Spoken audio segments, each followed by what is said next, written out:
La gloire soit rendue à Dieu.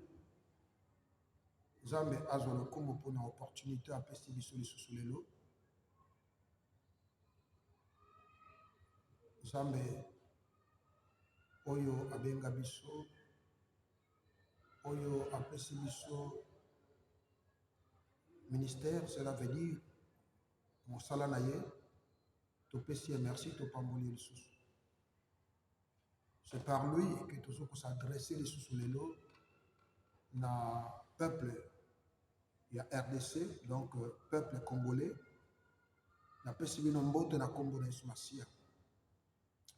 Et les sous nous avons salué les sous bakonzi ya mboka ya RDC. Donc je parle des autorités civiles et militaires. Nzambe apambola bino mingi. Boanya pe mayele na Nzambe ya likolo na bino. Et les sous avec beaucoup de respect. Beaucoup de respect. Ce qui message oyo. Et comme les sous na matoi. Il y a son Excellence le Président de la République. Son Excellence le Président Félix Tshisekedi. C'est avec beaucoup de respect que je vous adresse ce message. Nazana motema ya komitungisa pour likambeteli ba message ensemble pour na mboka ya RDC et principalement pour le Président de la République, Son Excellence le Président Félix Tshisekedi. Nzambe azolokumu lelo nazongi lisusu pona kobeta sete na batan oyo RDC zoleka. Naza pasteur Emmanuel Malamba. Naza mwana un fils spirituel, il y a révérend pasteur Pansou Vemba. Alors, Dieu me parle toujours pour les Kametali RDC.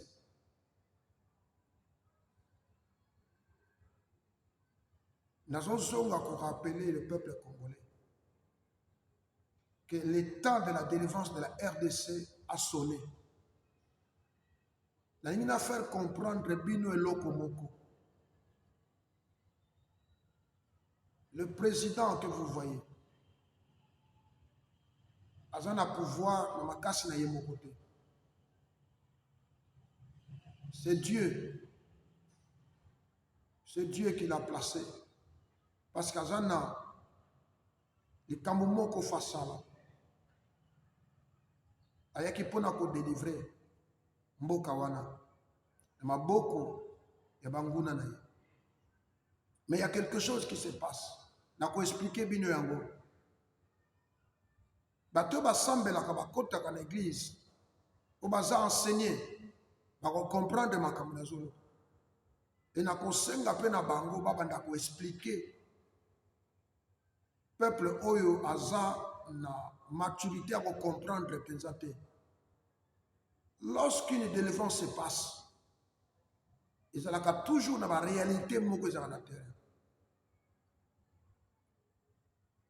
Le diable a causé l'effort, a usé la tromperie, la astuce, pour talisa na batu ete yewana azosa le côté azana délivrance a kopesa te.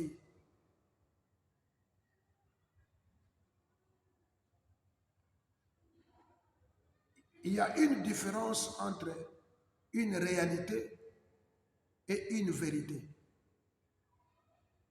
Toute réalité n'est pas une vérité. La vérité, je vous dis, c'est le temps de la RDC pour être délivré.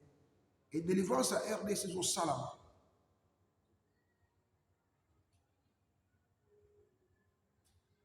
Beaucoup remarqué, bon.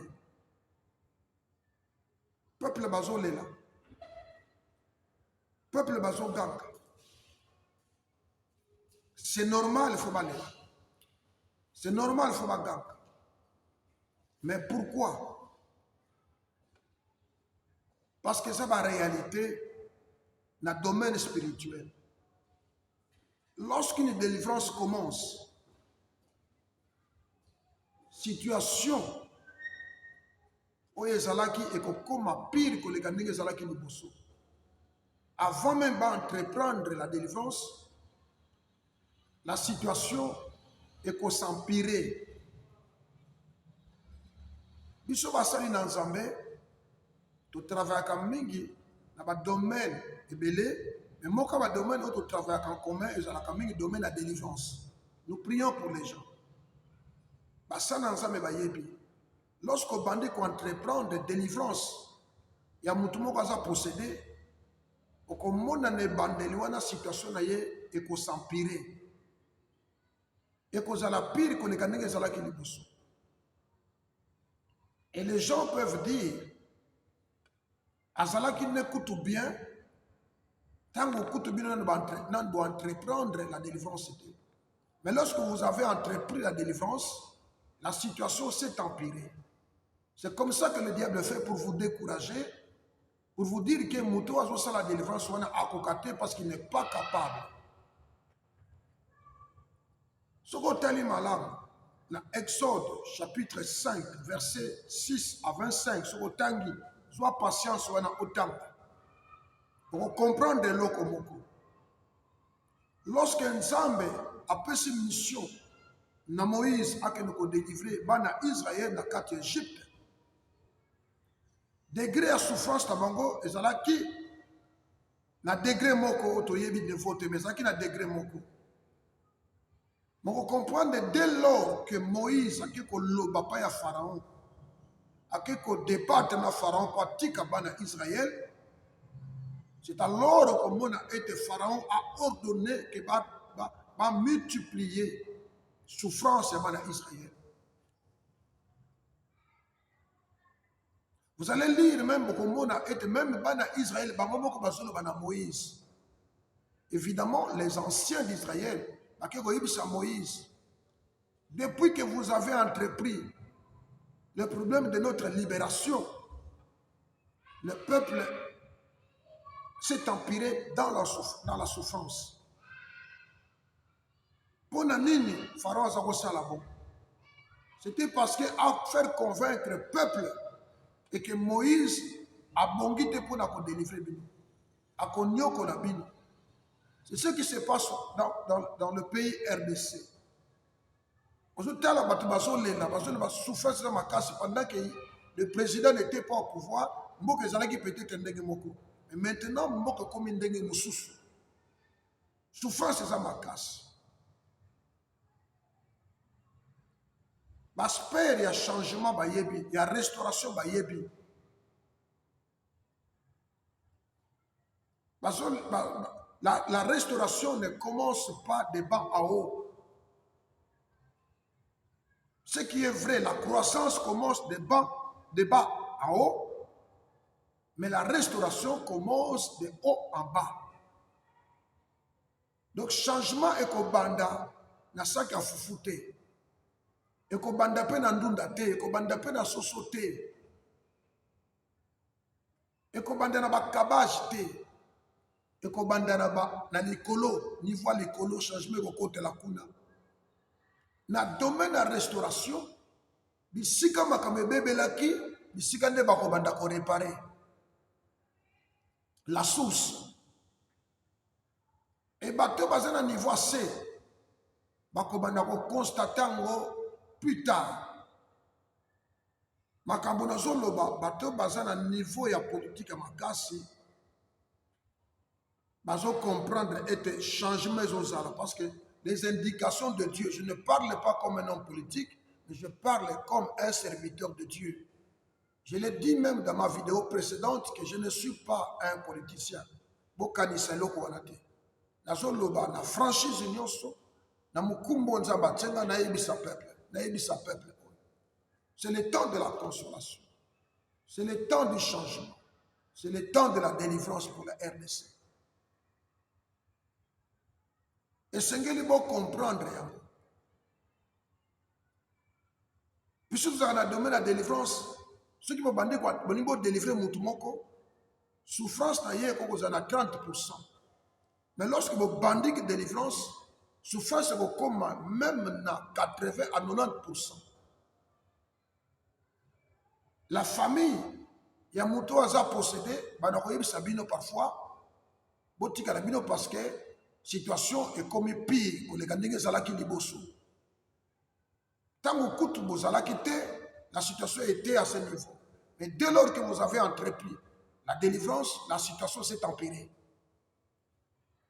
Donc il y a quand même des moyens de ba. Bino boko ko délivrer te. Bino boko gâté. Donc on a même azo sekabino. Ça, ce sont les stratégies du diable. Pour nous discréditer, nous avons la délivrance. Et pour nous des unions au Kabola, nous avons indiqué la délivrance. Nous avons possédé, nous sommes malades. Même dans le domaine de la médecine, lorsque la fièvre est à un niveau, il y a 33 degrés, ce qui va persécuter sur le monde avant qu'il y ait un matakanan. Et qu'on mate comme il y a 35-37 après, bon, on kita. Ce sont des phénomènes de salam. Mais je voudrais vous dire que bon comprendre était le temps de la délivrance de RDC coquilles.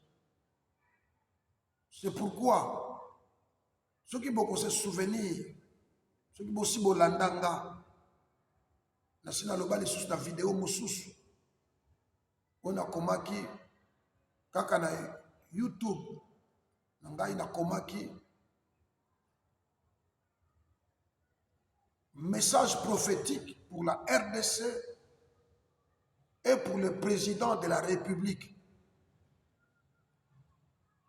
Le président que vous voyez a reçu, a reçu, mais Nzamba Lobakananga, mais a une difficulté ébélée, la tracasserie ébélée.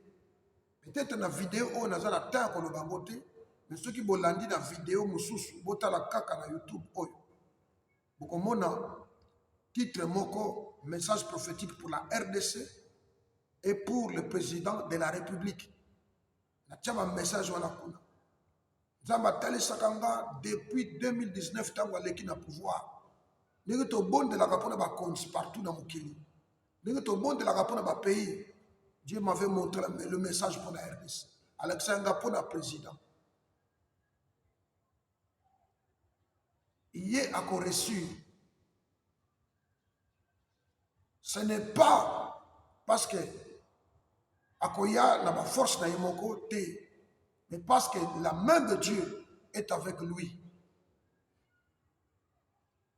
Ako reçu, ako bimisa mboka, ako reçu na nzela oyo ba misusu ba reçu sa te, ya ko reçu.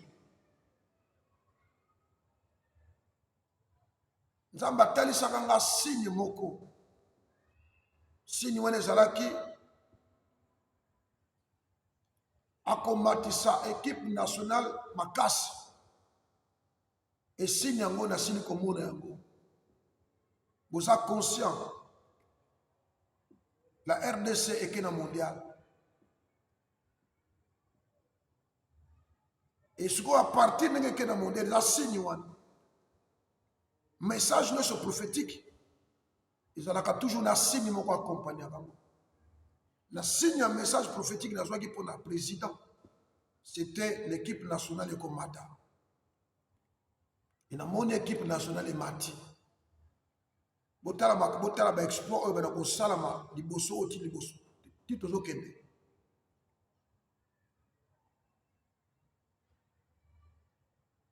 zalaki message na pesa pour la RDC et pour son excellence le révérend le président de la République, son excellence Félix Tshisekedi. La sagesse de Dieu vivant, nous prions toujours pour toi. Depuis que nous avons appris un message, comment mon combat, je prie toujours pour toi, je prie toujours pour votre présidence. Il y a des difficultés belées, mais on a reçu, c'est pourquoi il vous faut la sagesse. la sagesse et l'intelligence d'en haut. Pokoka, makambo nyonso. Ozo sala, Nzambe aza na yo. Nzambe aza na président. Nzambe apambola bino. Ce que j'avais à dire pour vous, yango wana. Zomona peuple ezolenga. Peuple zomona lokolo eza blocage, mais ce n'est pas le blocage, c'est un phénomène de délivrance. Moi comme un phénomène de délivrance, souffrance et makisanga. Mais à niveau de quelque chose se passe. Et ça, le rocher, il y a mon nez.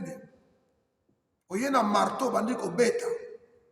Tant que tu bêta, tu ne sentiras rien, parce que le monde n'a rien. La fissure est au salamate. Mais fissure est bandakana kati à rocher, kati à rocher. Plus que tu bêta un marteau, plus que tu bêta un marteau. Il y a comme un libanga pasuki. Libanga wane ko pasuki. Boza na courage, bo lembate. Église, bo sambela. Nsambe, aza pour RDC. La vision nzamba tali sanga. Batu bakozonga na RDC. Nazo mona yango zo sala. Batu bazosonga samba landa bango na bango kamususu. Samba benga na bango, bakobima ka bango moko. Bakozonga. Parce que l'économie va fleurir. Mboka wane ko pesa bato posa ya kozonga. Ko pesa bato posa ya kokende kuna. Même bato baza ya mboka wane bakokende.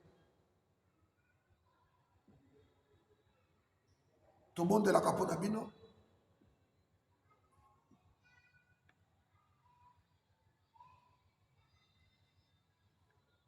Toujours souhaité bolamo pona bino.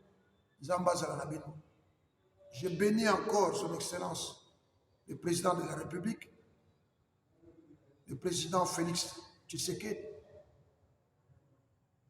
Zamba pambola bino. Sagesse dans Zambé zalikolo na bino. Zamba pesa ba homme fort. Les hommes forts sont nécessaires. Si David avait reçu, parce que tout autour de lui il y avait des hommes forts. Il avait Joab avec lui. Il avait Eliakim avec lui. Azakina Yoshe Bachebet avec lui. Moutazo Boma, 800 personnes à combat moko face à face. Avec son javelot. Ce sont des gens qui faisaient la force. J'ai pris Dieu qui donne au président des hommes forts. Ils sont plus forts. Et ils ont des hommes forts, des hommes loyaux, des hommes craignant Dieu, des hommes forts, des hommes qui ont bonheur à Batomoussous. Parce que l'objet chercher le bonheur des autres, c'est une gloire pour un homme. Président, son excellence avec beaucoup de respect. Nous avons bonheur à peuple. Zamba Kopambola descendance. Vous avez besoin des hommes forts, des hommes loyaux, des hommes craignant Dieu, des hommes de foi. C'est le temps pour la RDC. Vous avez été choisi pour cela. Vous avez par hasard. Que Dieu bénisse la RDC, Dieu bénisse son président de la République. Il y a des choses parfois qu'on peut dire, mais on ne peut le dire publiquement comme ça parfois. Ce qu'un jour, Tokolukato Bengama parfois Tokoya, Tokoloba, où nous avons talisa peut-être en 4 minutes Tokoloba. Parce qu'on ne peut pas tout dire. Zambe Azolokum. Zamba Mimonisa. Na pesibino merci. Basana Nzambe Nyose RDC, merci. Mes respects, na ba père Bazakuna. Mes respects, na ba contemporains. Mes respects à tout le monde, aux autorités civiles et militaires. Merci beaucoup. Que Dieu vous bénisse.